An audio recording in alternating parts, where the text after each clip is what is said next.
Welcome again to my channel. This is Trev from Trev Essence, and today we are going to be talking about the two individuals who were found in the wheel well of a JetBlue flight at the Fort Lauderdale airport a few nights ago. But before we do that, if you are new here, a very special welcome to you. Thank you so much for joining us. And if you are a returning traveler, I want to say thank you for your continued support. The bodies of two men believed to be in their early 20s were found in the wheel well of a JetBlue flight arriving at Fort Lauderdale Airport from JFK on Sunday night. It is believed that the flight originated from the Norman Manley International Airport earlier that day. Its first stop was at JFK, New York, before doing a round trip to Salt Lake City and then returning to Fort Lauderdale Airport later that night.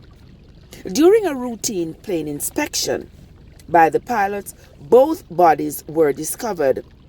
Now, why would anyone decide to risk their lives in such a fashion? First question is, how did they manage to breach airport security to get to the wheel well in the first place? Certainly, they had to have had help from somebody working at the airport, because they would have had to pass security.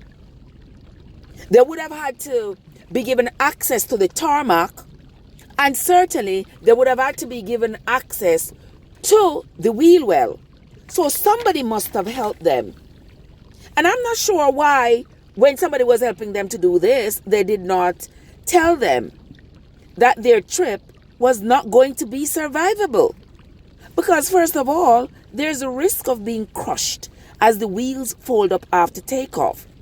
Secondly, the lack of oxygen at high altitudes.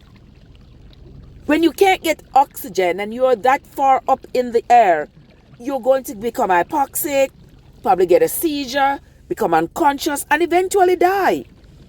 And not to think about the sub-zero temperatures that exist at high altitudes.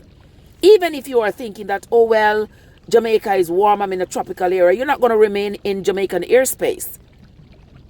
And it's winter time. So this trip was definitely not survivable.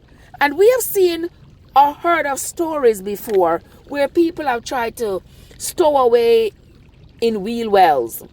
A few years ago, there was a guy who tried to stow away in the wheel well of a plane coming out of Africa. His body fell out of the wheel well over London. It was just pieces, like something had shredded him when he landed on that woman's roof.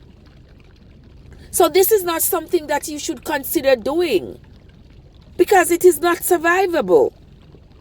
And in recent months, we have seen where several people have been caught stowing away on airplanes.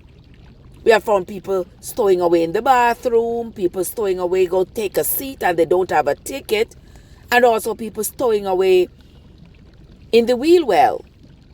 Some people are fortunate enough to survive, but this is not a survivable event. So unless these men were desperate to evade the law, I see no reason why anyone would undertake such a deadly mission. And I believe they were dead on the first leg of the trip. By the time the plane got to New York from Jamaica, I believe they were dead then, because I doubt they would have stayed in the wheel well after the plane got back to the ground if they could get out. So that was like a 7,000-mile trip from Jamaica to JFK to Salt Lake City and back to JFK and then to Fort Lauderdale. That's 7,000 miles. Nobody could survive that. And we are yet to get their identities, but authorities believe that in fact they were Jamaicans, because it wouldn't make sense for anybody to board a plane, to try to stow away on a plane from New York to Fort Lauderdale. That wouldn't make sense. Usually people want to go from country to country, not from town to town in the wheel well of an airplane. So we're going to hold on. We're going to wait for the authorities to identify these men and let us know who they really are. Y'all talk to me. Tell me in the comments below what you all think could have caused anybody to make such a deadly decision. Is it that bad in Jamaica? It can't be that bad. The young men them just don't want to work. That is their problem. They do not want to work.